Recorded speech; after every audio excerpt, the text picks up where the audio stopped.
Hi, we're back live on Stephanie'sRockShow.com. We have we're taking you back to classic rock. A member right now of Blue Oyster called Kasim Sulton. Thank you very much for stopping by the show. Thank you very much for having me, Stephanie. You rock. So I want to start out, since you have so much experience. You have a huge solo career. You played with Meatloaf, Joan Jett, the New Cars, everybody. What's your advice to artists just starting out? How do you stay in the game? Well, I think the most important thing is to really care about your craft. Practice as much as you possibly can, and do good in school. Yeah. Something to fall back on always helps. Stay in school, kids. Stay in school and be passionate. You know, just be really, really passionate and write your own material.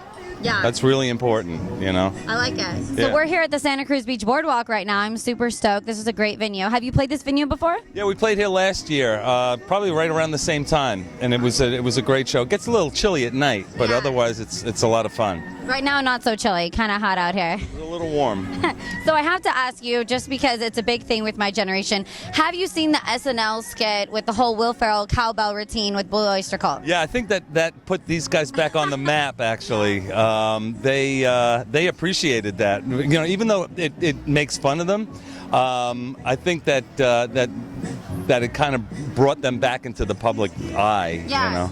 especially with the 20-year-olds. We were like, that's Yeah, so yeah, funny. I want to go download that song. Uh-huh. And then Yes. I figured it So out. now at concerts, everybody has a stupid cowbell, and they're always, you know, it's like 9 million cowbells out there when we do the song, and they're all on the wrong beat too. So you don't need more cowbell. Don't need more cowbell. No more cowbell, please. They've got enough. Well, that's awesome. So I know that you're a father. What do your kids, think about having a father as a rock star? You know, they are so totally unimpressed with me. It is, way. yeah, it's nobody's business. You're oblivious.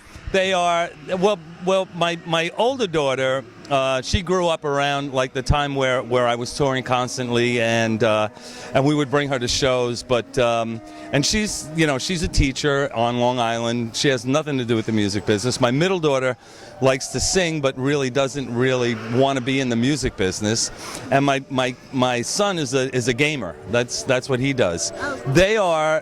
They're like, as a matter of fact, it's funny because we were sitting somewhere with my son just the other day, and I took him to the dentist. Oh, He had to have a filling, and the dentist said to my son, "So how does it feel having a world famous bass player as your father?" And he looks at me, he says, "You're world famous?" He says, "No, Kids you're just not don't real." get it. No, they don't. They don't. Oh, that's cool though.